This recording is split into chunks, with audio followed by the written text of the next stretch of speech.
Assalamualaikum warahmatullahi wabarakatuh. Apa kabar teman-teman Salingers semuanya? Semoga sehat dan bahagia selalu. Teman-teman, ini adalah sesi yang paling spesial karena di sesi ini kita akan ngobras nih atau akan ngobrol santai bareng para kontributor Mubadalah ID. Nah, sebagian teman-teman followers balik di Instagram, Facebook dan yang lainnya kemarin minta ke tim Mubadalah bahwa adain ngobrol dong bareng teman-teman kontributor. Nah, sesi ini kita adain ngobrol bareng kontributor Mubadalah ID. Mungkin teman-teman juga sebagian penasaran ya, kontributor Mubadalah ID itu siapa aja sih? Nah, di sesi pertama ini tim Mubadalah ID sudah mengundang salah satu kontributor Mubadalah yang sudah tulisannya sudah banyak banget di Mubadalah dan juga di media online yang lain, dan tulisannya tidak diragukan lagi. Kita langsung aja ya, kita sambut tamu yang pertama, tamu spesial nih, yaitu adalah ada Mbak Asfiah Kasdini RA. Aku nggak tahu nih RA-nya itu radhiyallahu anhu atau apa ya. Mungkin Mbak Asfiah sedikit bisa perkenalan diri supaya teman-teman Salingers juga tahu Mbak Asfiah itu siapa. Silahkan Mbak Asfiah, apa kabar? Baik, Assalamualaikum warahmatullahi wabarakatuh. Waalaikumsalam warahmatullahi Nah, ya, wabarakatuh. menanggapi kata Neng Fitri tadi, RA itu radhiyallahu anhum. Karena Hmm. sejatinya nama saya itu nama gabungan gitu, Mhm. Neng. Ya, nama kan kata orang tua itu doa. Oke. Jadi Asfiah itu nama ibunya bapak saya, Mhm. kalau Kasdi itu nama bapaknya bapak saya. Mhm. Jadi radhiyallahu anhum, semoga Tuhan meridhoi mereka berdua. Mereka semua lah termasuk Mhm. saya gitu. Amin. Wah, keren Mungkin banget kalau ya. umumnya orang kan ngasih nama anak itu dinisbahkan kepada nama laki-laki ya. Kalau Betul. saya udah adil gender banget, dia nisbatinnya pakai nama ibunya. Keren banget ya. Jadi biasanya kalau anak-anak yang lain pakai namanya itu nama dari ayahnya, kalau orang tua Mbak Asbah itu nama ibu dan ayahnya Ibunya. disertakan gitu. Udah kesalingan banget nih dari namanya aja ya. Udah mubadalah lah, udah nggak diragukan lagi. Oke, Mbak Asbah, eh, sesi ini karena aku baca tulisan Mbak Asbah itu banyak banget di Mubadalah, dan itu aku baca juga keren-keren banget. Nah, mungkin di sesi ini kita akan ngobrolin salah satu tulisan Mbak Asfiah yang judulnya perempuan berpendidikan tinggi itu adalah kewajiban, adalah perintah Nabi loh gitu. Nah, ini menurutku keren banget karena sampai sekarang stigma negatif terhadap perempuan yang berpendidikan tinggi itu masih masih ada. Nah, mungkin bisa diceritakan nih Mbak Asfiah, inspirasinya gimana sih kok bisa nulis sekeren itu gitu dan bisa nulis soal isu itu? Silahkan. Ya, kalau buat kita teman-teman penulis ya, Neng, sumber inspirasi itu bisa datang dari mana aja, ya nggak? Nah, Betul. untuk tulisan yang ini itu saya tulis ketika saya habis ngobrol nih, kan ada orang Mm-mm. yang biasa bantu di rumah Mm-mm. setrika. Kok nggak tumben-tumben pengen ngobrol aja. Mm-mm. Nah, dalam obrolan itu kita lagi nyeritain tentang kisah pernikahan dia yang membahagiakan. Mm-mm. Ternyata sebelum dia mendapatkan pernikahan bahagia yang sekarang, Mm-mm. dia itu pernah mengalami pernikahan yang benar-benar tragis. Dia menikah di usia yang sangat muda kalau menurut kita ya, usia-usia lulus SD gitu. Mm-mm. Dia menikah dengan orang yang sangat dia cintai, namun pada saat 2 bulan setelah menikah, suaminya ini tidak mau bekerja, tidak bertanggung jawab, tidak menafkahi, dan ditinggal gitu aja. Ditinggal gitu aja pulang ke Garut nih, tempat Mm-mm. Neng Fitri nih. Udah gitu, Neng, Mm-mm. selama 2 bulan ditinggal suaminya, ternyata istrinya ini mengandung. Tanpa tahu alamat keberadaan suaminya, tanpa tahu di mana keberadaan suaminya sekarang, dia melahirkan dan membesarkan anaknya seorang diri selama 3 tahun. Nah, setelah 3 tahun ini barulah datang kayak kerabatnya untuk membantu menguruskan. Jadi dalam 3 tahun itu dia mengalami hidupnya itu serasa berhenti. Dia kayak kayak nggak bisa melanjutkan, nggak bisa memberhentikan hidup, udah terlanjur hidup gitu kan. Di sini saya melihat untuk perempuan yang seharusnya dia bisa melanjutkan kehidupan dengan lebih baik, dia harus merelakan waktunya terbuang gitu aja. Hal ini karena apa? Karena kurangnya pengetahuan tentang apa itu pernikahan, kurangnya pengetahuan tentang apa yang harus saya lakukan setelah menikah maupun sebelum menikah. Nah, eh, pengetahuan itu kan nggak bisa didapat cuma-cuma gitu kan, Neng. Nah, salah satu jalannya yaitu pendidikan. Bagi saya begitu. Makanya seandainya orang ini sekolah lah selesai dulu atau apalah, mungkin 3 tahun pernikahan yang dia berhenti di situ aja itu nggak diem aja, dia nggak kehilangan waktunya untuk itu awalnya. Dan yang kedua, karena saya melihat dalam beberapa tradisi ada orang ibu-ibu nih, perempuan-perempuan, ya kita bisa melihat mereka itu ketika merespon suatu hal itu dengan sangat tidak manusiawi lah. Ketika dilihat latar belakangnya, oh ternyata dia hanya lulusan ini. Ketika diajak kompromi, balik itu di dewan desa maupun di masyarakat pun sulit karena pemahaman dia terbatas, tapi emosi yang dia sampaikan meledak-ledak gitu. Itu awalnya. Jadi pengen deh nulis ini. Ya, kalau stigma masyarakat tentang perempuan pendidikan tinggi itu udah banyak. Tapi melihat realitanya, ternyata perempuan dengan pendidikan, perempuan yang berpendidikan itu sangat penting. Terutama untuk kehidupan mereka sendiri. Itu inspirasi awalnya, Neng. Oke. Jadi salah satu inspirasi buat nulis itu juga bisa dari ini ya Mbak, dari obrolan Iya. orang-orang gitu ya, dari Saya pengalaman tidak kita. menyalahkan dia. Ya, benar-benar ya. Mhm, Saya tidak menyalahkan dia dengan mhm, takdir dia yang begitu ya. mhm, Kita tidak bisa mengcover semua kehidupan orang. Tapi setidaknya tidak ada lagi perempuan-perempuan yang mengalami nasib serupa, mhm, mengalami kehidupan yang dramatis seperti Mbak itu tadi gitu. Saya berharap, saya juga menyampaikan ke beliau, kebetulan anak yang dilahirkan itu perempuan. Teh kalau bisa anaknya nanti ayo uang sekolahkan, ayo uang suruh ajak aktivitas ini kan ada nih, saya sampaikan di kampung itu tuh ada kayak lembaga lembaga pendidikan atau apa yang bisa menunjang anak ini untuk sekolah lebih lanjut, karena bagaimanapun kemauan orang tuanya agar anaknya nggak usah sekolah gitu mhm, kan, karena udah kerja aja mhm, katanya gitu. Oh kalau masih ada umur, kalau ada umur pasti ada jalan. Kalau ada kemauan pasti ada jalan. mhm, Jangan khawatir tentang biaya, mate. Kalau ada kemauan pasti ada jalan. Saya selalu ngomporin lah kasarnya, mhm, agar apa? Agar anaknya itu tidak mengalami apa yang dialami ibunya. mhm, oke. Oke, terima kasih Mbak Asfia, itu inspirasi yang menarik banget. Jadi, itu juga bisa, apa ya, menyadarkan kita bahwa menulis itu bisa dari banyak hal ya, nggak harus selalu, eee apa ya, pergi ke perpustakaan dan yang lainnya gitu. Bisa menceritakan juga pengalaman teman-teman perempuan yang lain, Pengalaman hidup orang. ya pengalaman Benar. hidup orang lain atau pengalaman kita gitu. Nah, aku Mm-mm. penasaran juga nih sama ini, sama, Mbak Asfia juga kan seorang perempuan, yang apa ya, yang juga berpendidikan. Ada nggak sih, apa ya, suka dan dukanya menjadi perempuan yang berpendidikan tinggi gitu yang dialami oleh Mbak Asfia? Oh, kalau untuk suka duka paling semua orang yang sekolah pasti senangnya banyak. Mhm, Semua seneng lah. Entah mhm, itu karena dapat teman, karena dapat guru, dapat utamanya karena dapat berkah dari para guru dan pengetahuan yang mungkin nggak kita dapatkan kalau tidak di bangku sekolah gitu ya, mhm, Ning. mhm, Itu sukanya. Kalau dukanya, dukanya apa? Nggak ada dukanya. oke. Tapi lebih banyak sukanya, pastinya, Neng. Tapi pernah Karena nggak, apa? heeh, tapi pernah nggak Gimana, Neng? Gimana? Mbak Asfiah, apa ya, mendapat stigma negatif gitu dari teman-teman atau dari, lingkungan sekitar ya karena terus, Mbak Asfiah, apa ya, terus semangat gitu untuk berpendidikan kayak gitu? Tentu Hmm, ya jangankan dari masyarakat, bahkan dari lingkungan sendiri atau dari bude atau pada mhm, ngapain sih, mmm, apa sih orang wedok sekolah terus iya engkau iya iya, kayak untuk jodoh loh iya gitu iya, kan, itu mah udah kayak udah mengakar banget di masyarakat kita.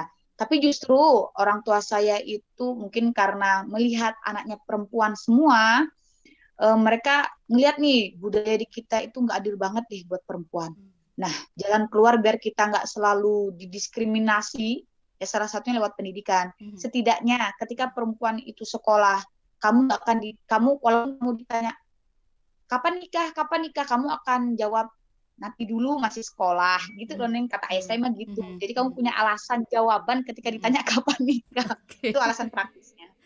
Oke, itu keren ya. Jadi, bisa juga mematahkan stigma ya, Mbak, bahwa perempuan yang berpendidikan tinggi itu susah cari jodoh gitu. Justru, Mbak Asbia ngikutin ini nggak sih, tren sekarang nggak sih, mau di Ayunda itu? Iya, benar Mhm, benar. bener nggak sih? Justru, yang aku lihat dari berpendidikan tinggi itu perempuan juga justru bukan bukan susah cari jodoh ya, tapi dia bisa memilih gitu jodohnya itu siapa benar yang benar juga benar benar. berkualitas gitu kan. Benar.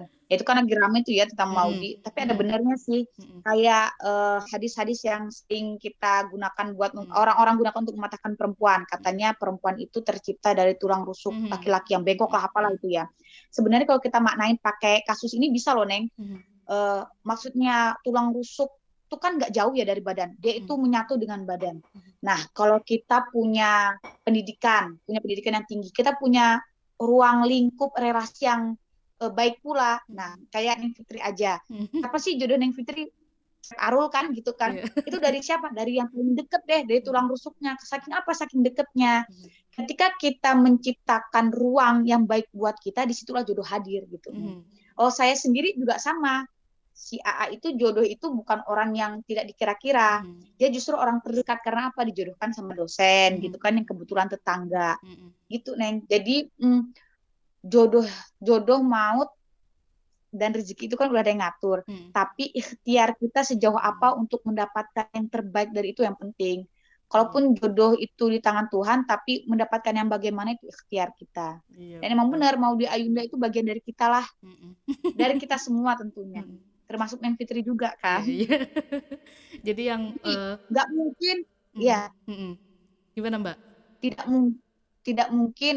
Ini mah hanya analogi. Tidak Mm, mungkin anak seorang raja mm-mm, mendapatkan apa nih kasarnya rakyat jelata kasar mhm, gitu. Kita mhm. tidak mendiskriminasikan orang, cuma eh, maksudnya itu apa yang ditakdirkan untuk kita itu tidak jauh dari apa yang kita biasakan. Mhm, mhm. Oke, jadi kalau aku lihat di tulisan Mbak Asbia ini nyambung ya dari tadi bahwa ternyata perempuan berpendidikan tinggi itu bukan aib ya, bukan juga ancaman gitu, justru itu adalah perintah Nabi. Apa ya? Benar-benar. Boleh nggak sih Mbak diceritakan gimana apa ya Nabi mendorong perempuan untuk selalu berpendidikan tinggi? Karena kadang Ya, sekarang juga di benar-benar. stigma negatif itu dikaitkan gitu bahwa udahlah perempuan itu memang perempuan yang soleha itu yang di rumah aja gitu, yang nurut sama suami, nggak usah lah berpendidikan tinggi gitu. Justru kalau di tulisan Mbak Aspi ya menyebutkan bahwa Nabi aja mendorong perempuan untuk berpendidikan tinggi, masa kita enggak gitu kayak gitu. Iya, benar-benar benar. Banyak, Neng. Mm-mm, Kalau mungkin zaman Nabi itu belum ada sekolah mm-mm, struktural gitu ya, sekolah mm-mm, yang udah jadi yayasan atau lembaga kayak gitu sekarang. Tapi zaman itu udah banyak wadah-wadah eh, pengetahuan gitu. Banyak, bahkan perintah Nabi pun diperintahkan tolabul ilmi fardhatun ala kulli muslimin wa muslimatin, atau carilah ilmu dari buayan sampai ke liang lahat gitu ya, mm-mm, Neng. Sebenarnya itu kan udah simbol-simbol agar kita itu senantiasa mencari ilmu. mm-mm, Kenapa sih kita harus cari ilmu gitu mm-mm, kasarnya kan, Neng? mm-mm, Gini aja, kita melihat anak kecil, mm-mm, antara anak kecil yang kasih kita beri stimulasi sama anak yang tidak kita kasih stimulasi tentu beda. mm-mm, Anak yang kasih kita stimulasi kognitif dan motoriknya tentu akan berbeda dengan anak yang diantepkan baik gitu, mm-mm, dibiarin mm-mm, gitu aja. mm-mm, Nah, kita melihat anak kecil dapat tumbuh kembang dengan baik aja seneng. mm-mm, Masa kita yang udah gede kita berhenti gitu aja mm-mm, gitu. mm-mm, Soalnya apa? Kita itu hidup di zaman yang terus berkembang. Ketika kita berhenti, nggak upgrade pengetahuan, kita akan ketinggalan. mm-mm, Kayak yang Prof. Renat Kasali bilang, mm-mm. kalau kita nggak bisa ngikutin perkembangan zaman, kita nggak upgrade pengetahuan, kita akan tertinggal dan kita akan musnah lah gitu, Neng. Apa kita jadi manusia akan diem gitu aja? Toh yang membedakan kita dengan makhluk Tuhan lain-lain itu kan akal. Nah, kita maksimalkan potensi akal tadi, entah itu melalui pendidikan ataupun kerja-kerja kemanusiaan. Mhm, Dan khususnya tentang ayat tolabul ilmi fardhatun ala kulli muslimin wa muslimatin itu, Neng ya, itu kan udah masyhur banget tuh. mhm, Sebenarnya itu udah perintah tegas. mhm, Jadi yang wajib menuntut ilmu tuh nggak hanya laki-laki tapi juga perempuan. Sebenarnya kalau untuk penafsiran ayat saya untuk muslimin apa ala kulli muslimin wa muslimatin itu tuh tidak makna hanya orang muslim, mhm, tapi di situ dimaknai orang yang dapat menyelamatkan. mhm, Islam, Nasrani kan orang-orang menolong atau mhm, orang-orang menyelamatkan. Entah itu sebagai untuk menyelamatkan dirinya sendiri ataupun orang lain. mhm, Kita bisa membedakan lah, Neng. Kalau kita memiliki pengetahuan tertentu, minimal kita menyelamatkan diri kita sendiri deh. mhm, Kita punya pengetahuan, kita nggak mudah terprovokasi sama omongan orang, kita nggak terombang-ambing sama keputusan yang orang tentukan ke kita, stigma orang. Kita punya keputusan hidup sendiri dan konsekuensinya pun kita ambil sendiri gitu, Neng. Jadi versi bahagia kita sendiri tuh benar-benar kita rasain lah. Kita perjuangkan dan Menurut rasain saya, sendiri gitu ya. ya benar. Iya. Aku Minimal maqasid syariah itu maqasid bisa syariah. terrealisasi buat diri sendiri. Kita bisa nyelamatin agama kita, kita bisa menyelamatkan keturunan kita, karena kita mendapatkan jodoh yang sesuai dengan keinginan kita dan relasi yang kita bangun. Kita bisa nyelamatin harta benda kita dengan pengetahuan yang kita miliki. Coba seandainya kita nggak punya pengetahuan akan itu, wah mudah banget dibohongin atau ditipu atau apa, gitu, Neng. Yang membuat menyelamatkan diri sendiri lah pendidikan tadi. Oke, menarik banget bahwa pendidikan itu bisa menyelamatkan seseorang dari perilaku diskriminatif ya, atau dari buat kekerasan kebutuhan gitu. hidup, bener, Betul, tumbuh betul. kembang, buat Bisa tameng, buat senjata, kemandirian, iya betul. ya bener. Iya benar-benar. Dan jadi manusia seutuhnya lah, kalau kata Yesus kan. Iya, iya. Oke, Mbak Asbia itu keren banget. Teman-teman Salingers, jadi jangan takut ya Mbak Asbia ya, walaupun kita terlahir sebagai perempuan, kita jangan takut untuk selalu menetapkan diri bahwa kita juga perlu untuk berpendidikan tinggi. Jadi yang perlu berpendidikan itu bukan hanya laki-laki, tapi juga perempuan gitu. Karena tadi banyak banget yang Mbak Asbia sampaikan bahwa pendidikan itu bisa menyelamatkan kita dari kebodohan, dari dibodoh-bodohi gitu. Karena kan kadang juga ada ya Mbak ya, yang kayak kita tuh perempuan, lalu karena kita dibatasi dengan akses itu, akses pendidikan, lalu kita jadi Benar. ditempatkan di posisi yang sangat rendah gitu, kayak tadi nggak diajak diskusi di soal soal-soal politik misalkan, di soal-soal yang lain kayak gitu-gitu, hanya soal seputar domestik aja. Nah, Mbak Asfiah, mungkin ini untuk untuk menguatkan kita gitu, bahwa ada nggak sih hadis yang secara jelas atau kisah Nabi yang secara jelas bahwa memberikan ruang perempuan untuk selalu berpendidikan gitu, atau mengakses dunia pendidikan gitu. Bisa Mbak? Ya, tadi saya baru aja baca dari bukunya Prof. Zaituna. Jadi di sini itu dijelaskan, Neng, dalam kitab Bukhari jilid 1 halaman 26. Yang artinya dalam sebuah riwayat disebutkan bahwasannya seorang sahabat perempuan, ada juga yang menyebut beberapa orang menghadap Rasulullah SAW sebenarnya mengatakan bahwa kaum laki-laki banyak mendapat ilmu darimu, sedangkan kami perempuan ingin pula ada peluang waktu agar bisa mendatangimu dan mempelajari apa yang telah disampaikan Allah kepadamu. Kemudian Rasulullah bersabda, berkumpullah pada hari dan tempat tertentu. Kemudian mereka kaum perempuan berkumpul dan beliau menghadiri serta mengajari mereka. Dari sini kita bisa tahu bahwasannya Rasulullah juga menyediakan wadah untuk perempuan menggali ilmu, baik itu melalui beliau langsung maupun melalui majelis-majelis yang lain. Jadi sebenarnya Neng, memang hambatan kita perempuan, kita tuh semua belum tentu memiliki akses yang baik untuk mendapatkan pendidikan. Banyak juga orang-orang di sekeliling kita, nggak hanya perempuan, tapi juga laki-laki yang tidak mendapatkan akses pendidikan yang layak. Entah itu karena faktor ekonomi, entah itu karena faktor apapun itu menjadi tugas kita. Nah, peran mubadalah di sini itu sangat penting karena apa? Walaupun walaupun orang-orang di sekeliling kita itu tidak bisa mendapatkan pendidikan layak secara legal, maksudnya secara birokrasi tadi ya, memiliki ijazah, tapi dengan kehadiran mubadalah untuk mengedukasi khususnya tentang gender itu sangat berperan aktif. Karena seperti yang dicontohkan Rasulullah, sejatinya pendidikan itu tidak hanya bisa kita dapatkan dalam ruang kelas formal. Intinya, substansinya itu pendidikan tinggi adalah kita senantiasa mengagar pengetahuan agar kita tidak mudah didiskriminasi atau ditipu dalam menjalani kehidupan. Itu, Neng. Oke,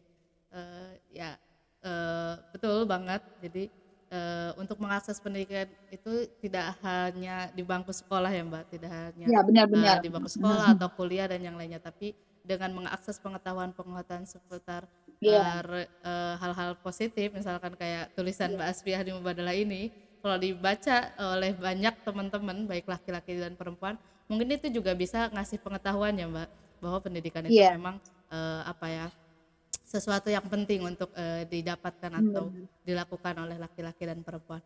Oke, Mbak Asfiah, itu banyak sekali hal-hal yang apa ya, yang aku dan teman-teman Salingers mungkin dapatkan dari tadi ya yang disampaikan oleh Mbak Asvia.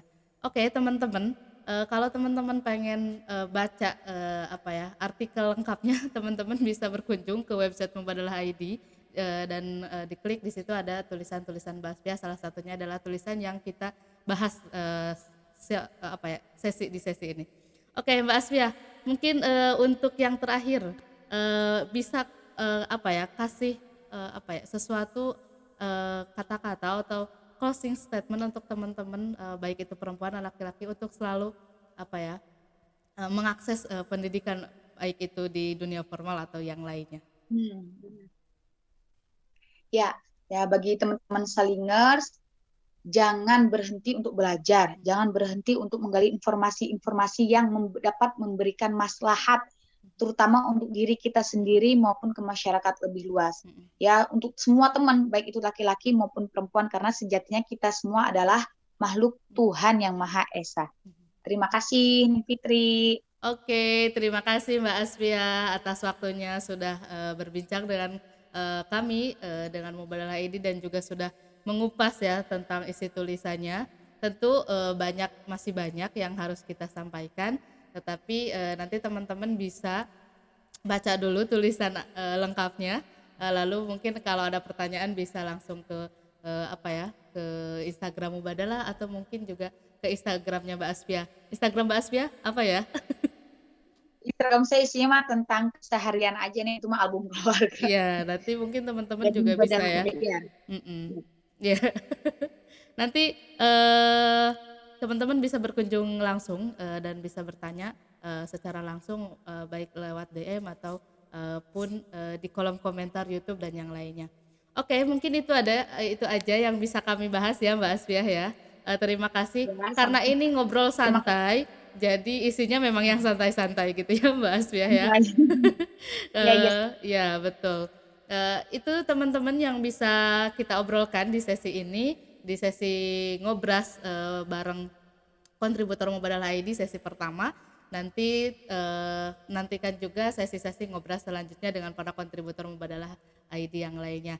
Akhirul kalam, wassalamualaikum warahmatullahi wabarakatuh.